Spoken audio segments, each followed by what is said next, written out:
Monsieur Claude Pivy, venez à la barre, s'il vous plaît.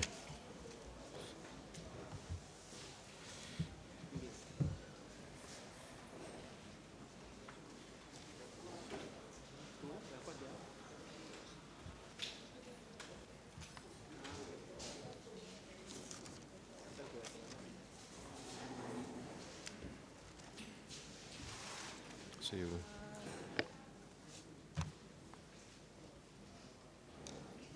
Allez-y, asseyez-vous.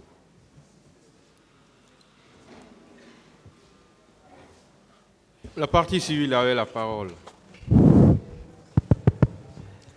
Je vous remercie, Monsieur le Président. Je vais poursuivre donc pour les questions. Monsieur Claude Pivy. Oui. Vous avez repris un peu de forme. Oui, merci. Très bien.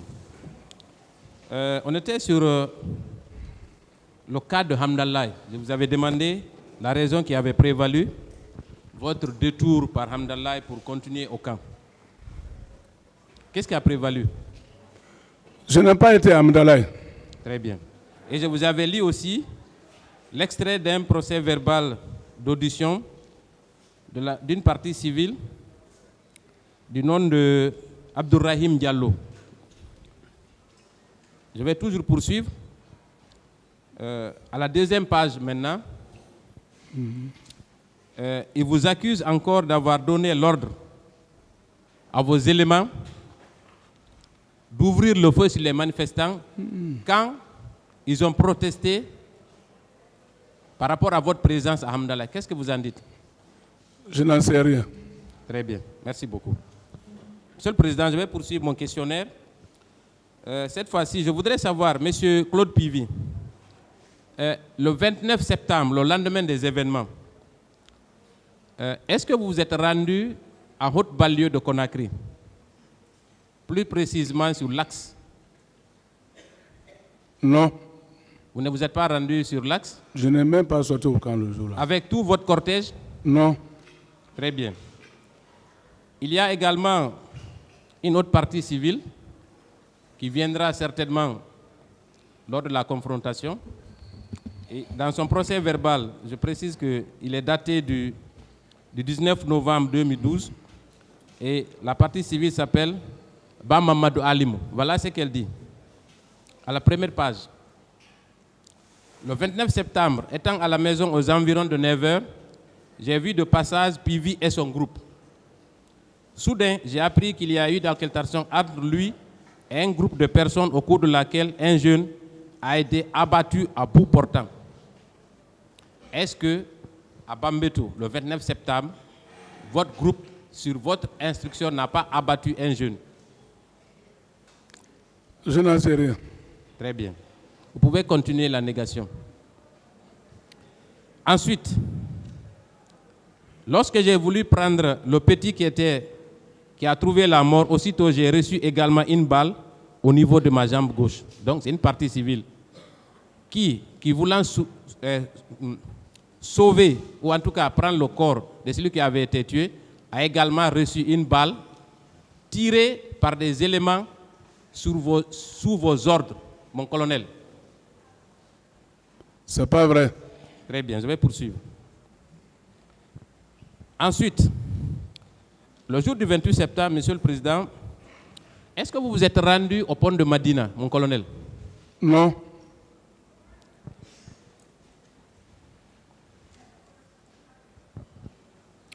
Vous n'aviez pas un dispositif sur le pont de Madina? Non, je n'en sais rien. Plusieurs personnes vous ont aperçu à cet endroit. Je n'ai pas été là-bas. Très bien. Peut-être que je vais vous rafraîchir la mémoire en lisant pas 5, 10 procès-verbaux d'audition, mais peut-être 2.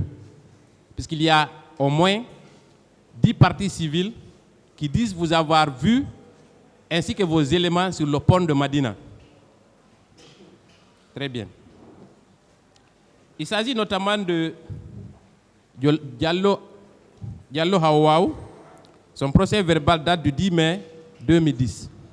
À la page 2, pour ses conseils et le parquet et la défense aussi, à la page 2, voilà ce qu'elle déclare.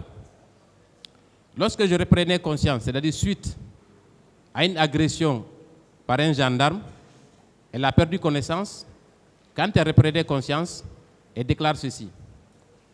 Lorsque je reprenais conscience, je me suis retrouvé entre les mains de plusieurs jeunes qui m'ont transporté jusqu'au niveau de la gendarmerie départementale où j'ai été pris en charge par la Croix-Rouge. Est-ce que vous saviez que c'est au niveau de la gendarmerie départementale que plusieurs blessés ont été conduits pour être secourus par la Croix-Rouge au moment des faits? Je n'en sais rien. Très bien, je vais poursuivre. Et c'est là que ça devient intéressant. Malheureusement, notre véhicule était intercepté au pont de Madina par le ministre Pivi, accompagné de plusieurs militaires. Vous niez toujours avoir été sur ce pont le 28 septembre, mon colonel? Je n'ai pas été. Très bien. Le ministre a ordonné de me faire descendre et tous ceux qui étaient avec moi ont été mis à genoux à côté du véhicule. Il a lancé cette phrase, entre guillemets, ce que vous avez déclaré ce jour, mon colonel. Faites-moi venir de l'essence. Je vais les brûler tous. Cette phrase n'est pas de vous, mon colonel? C'est pas vrai. Très bien. Grâce à l'intervention de la Croix-Rouge, c'est grâce à l'intervention de la Croix-Rouge que j'ai eu la vie sauve. C'est alors que le ministre Pivi nous a ordonné de nous retourner. D'abord, vous les menacez, vous menacez de les tuer et vous empêchez la Croix-Rouge de les conduire à l'hôpital. Est-ce qu'un colonel de l'armée guinéenne, de surcroît, nourri, logé par le peuple de Guinée, a le droit d'empêcher des Guinéens de se faire soigner, mon colonel? Au nom de quoi? Je n'en sais rien. Très bien. J'ai promis de ne pas lire tous les procès-verbaux et je vais tenir ma promesse. Je vais lire le deuxième. Parce que si je m'évertue à lire tous les procès-verbaux, peut-être qu'on ne finira pas avant quelques jours. Je vais faire l'économie. La deuxième partie civile qui vous indexe personnellement s'appelle Abdourahmane Baldé. Son procès verbal date du 16 octobre 2012. C'est versé au dossier. À la page 2,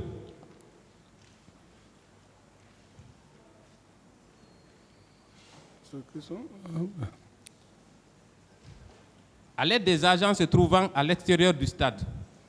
Troisième paragraphe de la page 2. J'ai été transporté vers la Croix-Rouge où j'ai été recensé.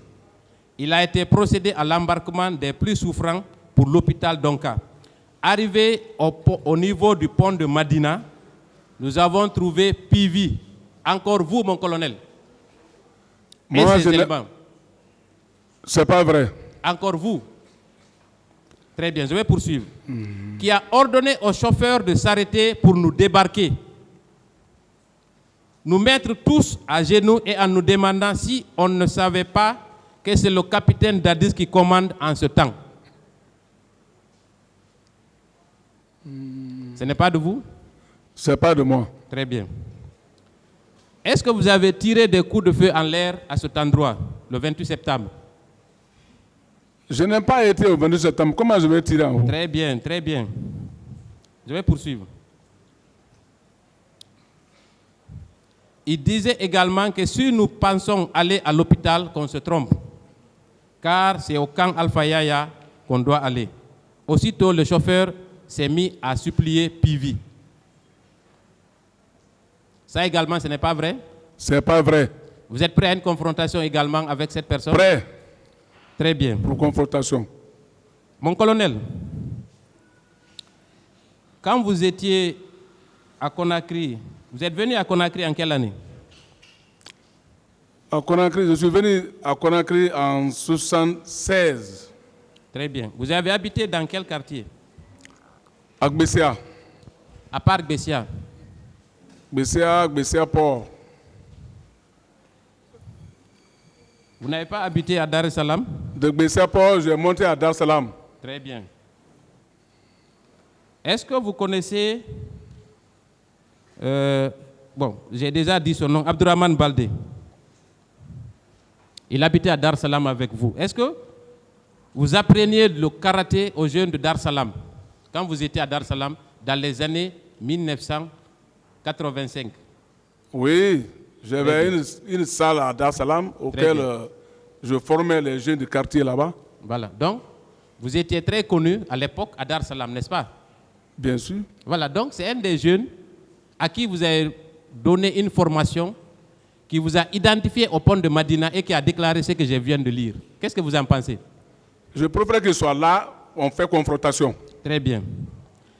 Je voudrais savoir, est-ce que de votre point de vue, est-ce que ces partis civils ont une quelconque raison de vous en vouloir, mon colonel? À votre avis? Quoi? Est-ce que les partis civils, dont je viens de lire les procès-verbaux, ont une quelconque raison de vous en vouloir? Personnellement? Je n'ai pas bien compris ton phrase là. Est-ce qu'il y a... J'ai cité le nom de Abdourahmane Baldé, à qui vous avez dispensé des cours de karaté. J'ai cité le nom de Madame Hawaou Diallo. Ensuite, j'ai parlé de Diallo Hawaou et voilà, Abdourahmane Baldé. Est-ce que ces deux partis civils ou trois partis civils ont des antécédents avec vous? Moi, c'est que quand je les vois, comme, quand ils viennent pour la confrontation, je peux les voir. Si je les connais, je peux dire que je les connais. Mais a priori, elles n'ont aucune raison quelconque de vous en vouloir, n'est-ce pas, de façon logique? Ah, moi, je demande. Ah bon? Très bien. On va poursuivre. Vous avez parlé de votre bravoure en faisant la guerre au Libéria, en Sierra Leone et en Guinée-Bissau, n'est-ce pas? Bien sûr. Vous êtes un vaillant soldat, n'est-ce pas? Oui. Après ces différentes guerres, au cours de ces différentes guerres, nous avons compris que la plupart des Guinéens qui revenaient au pays revenaient avec beaucoup de biens, n'est-ce pas? Beaucoup de Biens. Non, moi j'ai eu des cadeaux au Libéria, des cadeaux de félicitations. Plusieurs d'entre vous sont revenus avec des voitures et beaucoup d'autres choses. Moi j'ai eu des cadeaux au niveau de la présidence parce que j'étais au niveau de la présidence. Fruits, la plupart de ces biens qui ont été enlevés de la Sierra Leone ou du Libéria vers la Guinée étaient fruits des pillages, n'est-ce pas? Ah là, je n'en sais rien. Est-ce que ce n'est pas une pratique qui est souvent c'est pas une pratique qui est souvent utilisée par les hommes en armes pendant les temps de crise? Les Guinéens peuvent être mes témoins parce que moi j'ai fait mes preuves ici à Conakry où je défendais plus de combien de boutiques ici à Conakry. Est-ce que ces 20 dernières années... Oh non, moi c'est pas dans mon habitude. S'il vous plaît, attendez que je finisse. On va se comprendre. Est-ce que ces 20 dernières années, les manifestations qui ont été réprimées dans le sang n'ont pas conduit à des différents pillages dans nos marchés, n'est-ce pas? Oh, moi, je n'en sais rien ça. Vous n'avez jamais appris qu'il y a eu des pillages au cours des manifestations politiques dans notre pays? Mais avant même le CNDD? De temps en temps, on a appris ça, qu'il y a eu des pillages un peu Et la partout. plupart du temps, c'est des hommes en uniforme, n'est-ce pas? Ah là, bon, moi, ça ne se passe pas devant moi quand même. Très bien. Et vous êtes également soupçonné d'avoir conduit une équipe de pillage dans les différents marchés de Conakry. C'est le cas notamment de Koza, Koloma et Bambetou. Est-ce que vous reconnaissez les faits? Je ne reconnais pas. Très bien. C'est bien dit. Est-ce que vous connaissez Alpha Omar Bari? Non. Très bien. Lui, il vous connaît très bien. Parce que vous avez laissé un mauvais souvenir avec lui. Et avec la permission du président, je voudrais lire aussi, puisque dans chaque cas, au niveau du pillage, il y a d'innombrables victimes qui vous accusent. Au niveau des exactions, au niveau des tirs, au niveau des coups et blessures, il y a également plusieurs victimes. Mais je n'ai fait qu'une petite sélection pour permettre au tribunal de gagner en temps. Au niveau du pillage, je prendrai également 2 procès-verbaux. Au niveau du marché de Koloma, il y a Boubacar Oumar Bari, qui a été entendu par le pôle des juges d'instruction le 11 mars 2010. Voilà ce qu'il déclare à la page 2, 4e paragraphe. Répondant à une question, la question était la suivante: pouvez-vous identifier les ou les agents qui vous ont agressé? Voilà ce qu'il a répondu, mon colonel. Selon les témoignages concordants, les agents étaient dirigés par Claude Pivy, qui a été le premier à embarquer des marchandises volées dans son pick-up. Pourquoi, mon colonel, vous avez embarqué des marchandises volées dans votre pick-up? Pourquoi? C'est pas vrai. Toujours pas vrai. Le monde entier est contre vous. N'est-ce pas? Je dis c'est pas vrai. Très bien.